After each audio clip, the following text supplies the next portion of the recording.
get your bell bottoms, leisure suit, or parachute pants on, depending on your garment of choice back in the day, and ready to go because we're going to talk vinyl.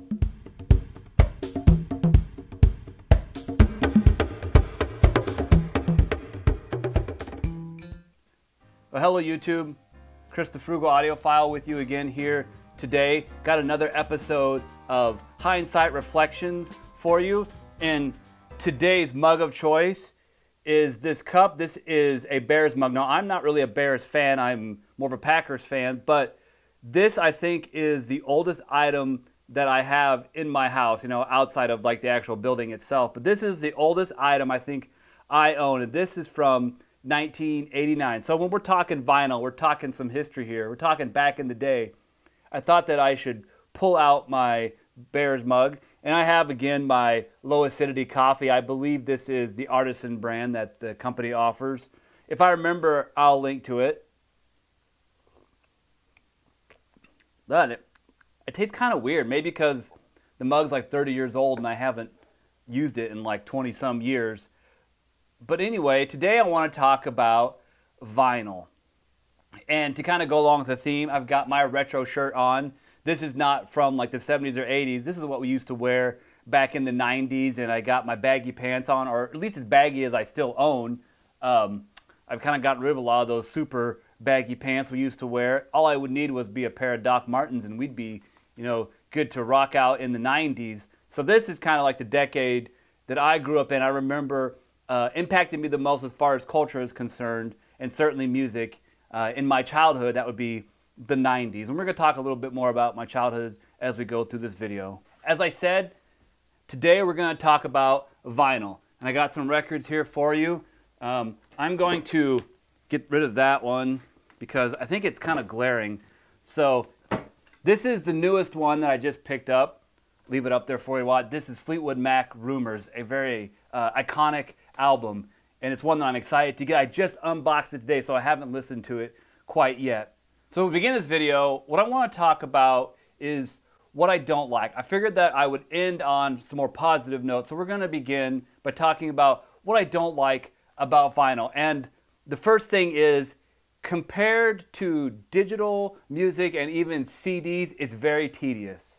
It is quite involved to get everything set up, and if you have just one piece of that setup wrong, it doesn't work right. Actually, either your records will sound bad, or if it's bad enough, it can cause damage. Like if you don't have your counterweight set just so, it can cause damage to the groove because the needle is kind of hitting it at the wrong angle, and it'll bounce around there and it'll cause damage. So it's very tedious to set up. When I got my record player, which is the Fluence RT81, I was not expecting it to be so difficult. I thought I would just, you know, put it together, set it up, and get ready to play a record. Well, I quickly found out that's not the case. I had to set the anti-skating, I had to set the counterweight properly, I had to install the needle correctly. I actually broke the first needle and had to buy another one because it was so delicate. I just wasn't used to the tedious nature of the format, and so it took me a little while to get used to all of those things. And of course, this tedious process where you got to look at like tiny little dials that are smaller than that, it's very challenging for me with my vision struggles. I had to look through my phone's camera in order to see where the dials were at in order to set them up, and that was just not easy. It wanted to focus on the wrong things, and to hold the phone and to turn the little dials in my hands, it was challenging. I was not a fan of that. Once we got it set up, it was okay, but it certainly presented a challenge for someone like myself. Perhaps maybe for you, that's not really an issue, and maybe you like that process and like the tedious nature of it. It just wasn't for me. But I did get through it. Another thing is, we speak of now sound quality. The first thing that I'd like to talk about is noise floor. There is that hissing kind of white noise that is much higher on vinyl than it is in digital formats such as CD or, of course, streaming. They just don't have the same noise floor, and so when you put on a record, you're going to hear a kind of in the background, and depending on the quality of your system, the quality of your record player, your turntable, that's going to be more or less pronounced, but it's always kind of going to be there. It's just the nature of the format. There's also going to be some clicks and pops. If you've ever listened to vinyl, you probably know what I'm talking about when I say that. And it seems like they're just unavoidable. No matter what you do, they're going to be there. Even if you clean it perfectly, after you even play it once, they're still there.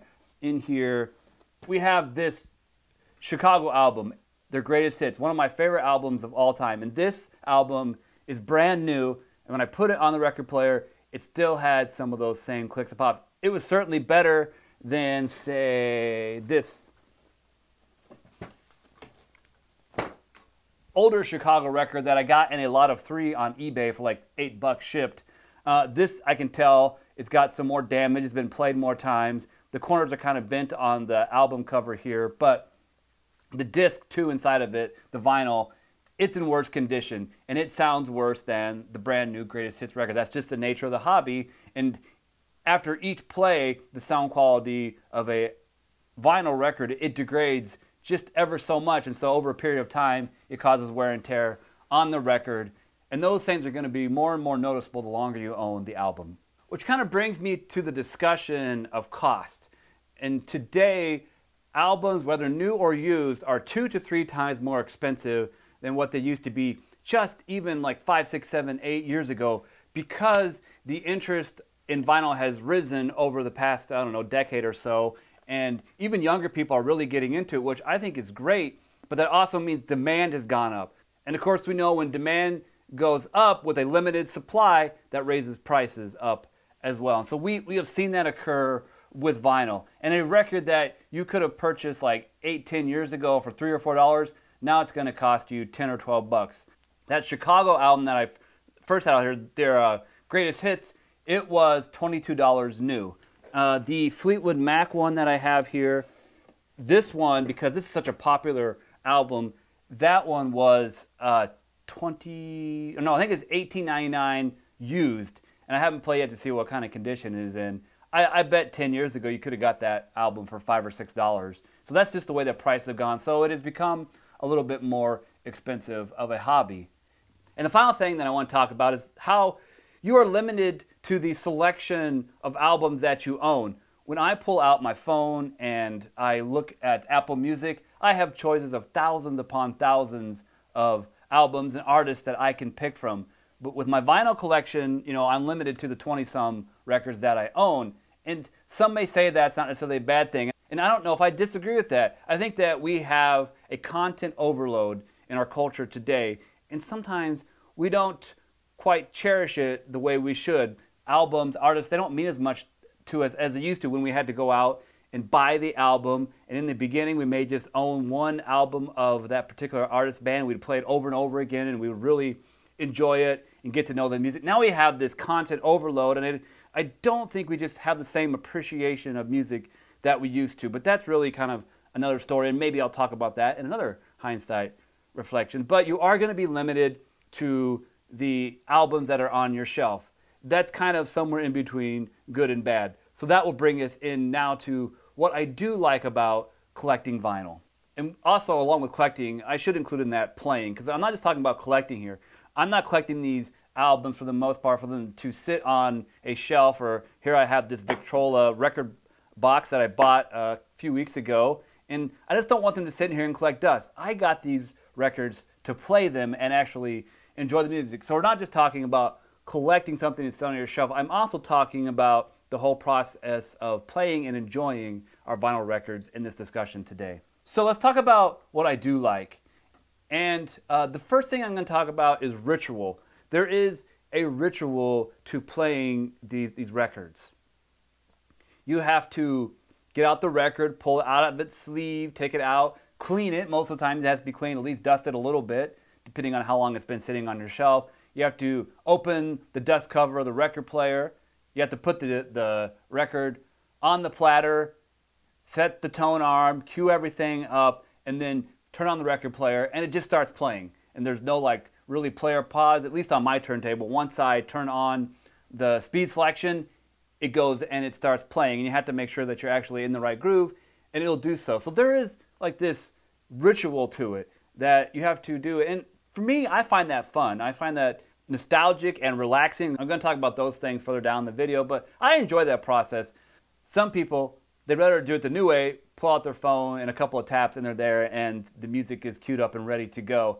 I actually enjoy the process of queuing up the vinyl and getting ready to play and all that more than getting out my phone and tapping a few times and queuing up the music.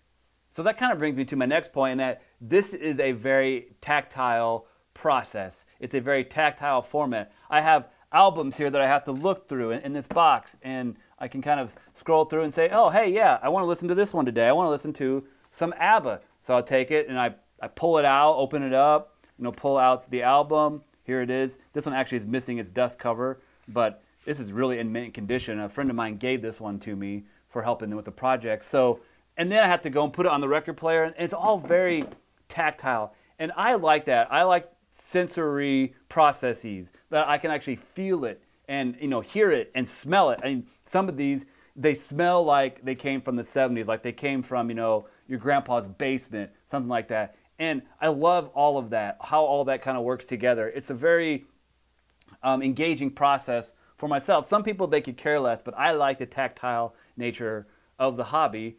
And also, along with that, it reminds me of when I was a kid and my dad doing the same thing and getting out his records and playing them. And so I have like flashbacks of that. And another reason why I really like it is the nostalgia. That I am thinking of my childhood as I put these albums on. I remember as a kid, my dad queuing up records such as Lionel Harris or Sandy Patty or Ray Boltz. Those are some Christian artists, if you don't know, from back in the 80s. And I remember that music just blasting through our house on his Panasonic stereo system. And we would rock out and have a good time with my sister. And it was just a great time and very, very good memories of us doing that together as a family, probably in the early to mid 80s. So there is some nostalgia to this. I'm reminded of that. And it gets the endorphins going in my brain and it makes me happy. And all this I find to be a very relaxing process, and that's, for me, another reason why I really like vinyl. In the evenings, I will often go in my room where I have my nice hi-fi system, and I will sit down with a soda or maybe a cup of coffee or tea, and I will just turn the lights down and put on an album and sit there and relax and just kind of let the music wash over me.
So that's another reason why I really am enjoying vinyl.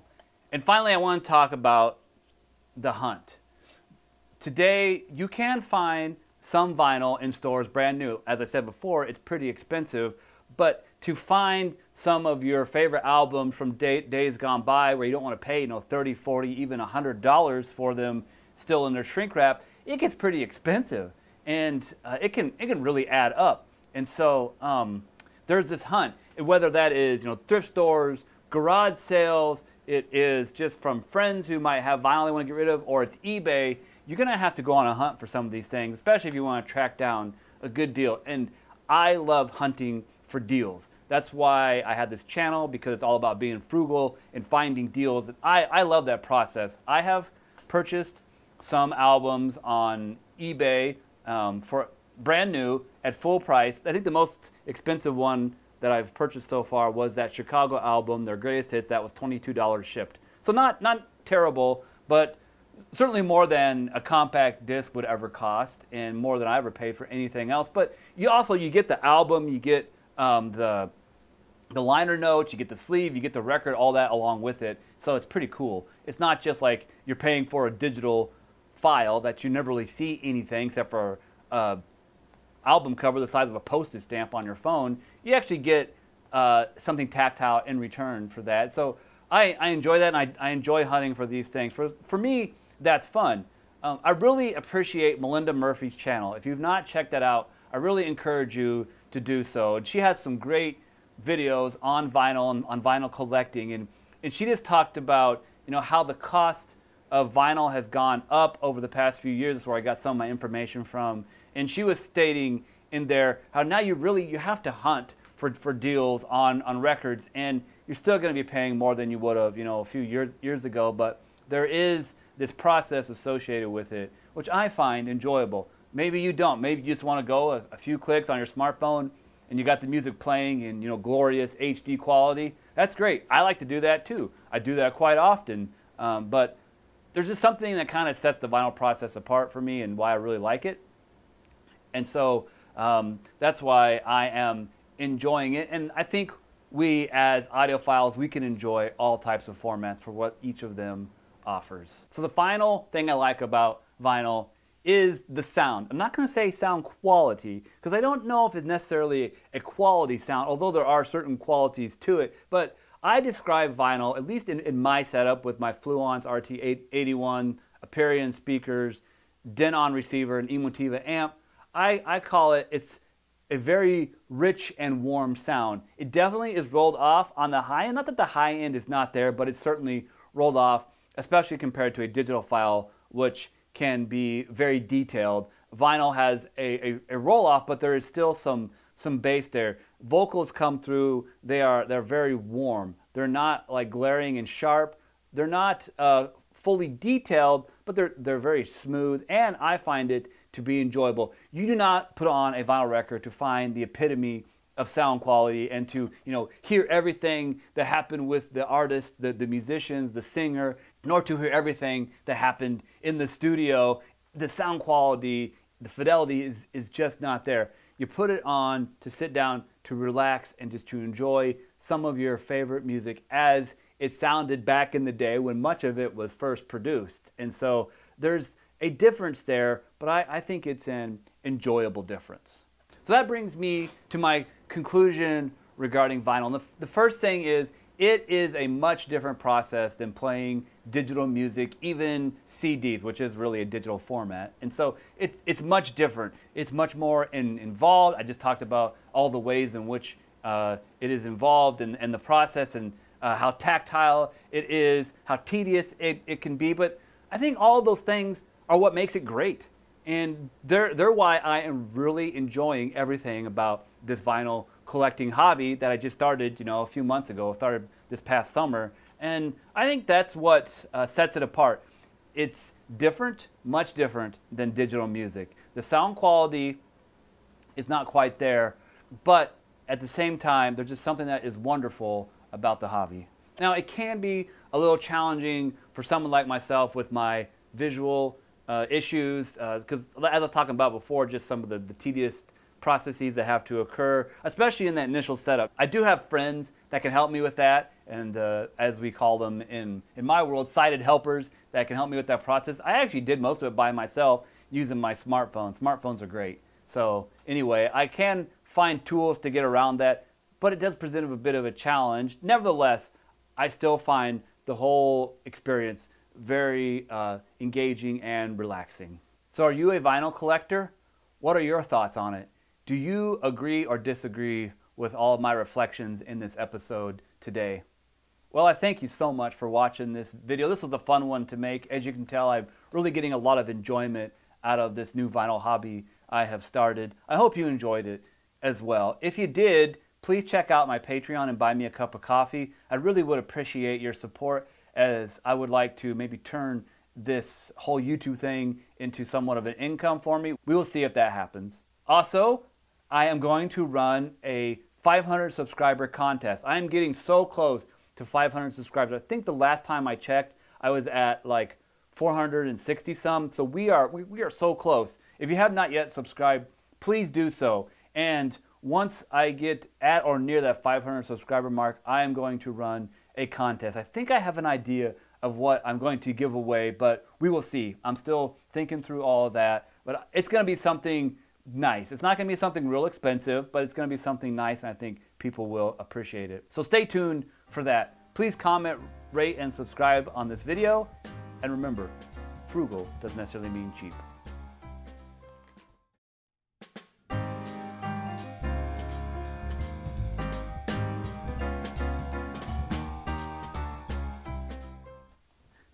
Ugh.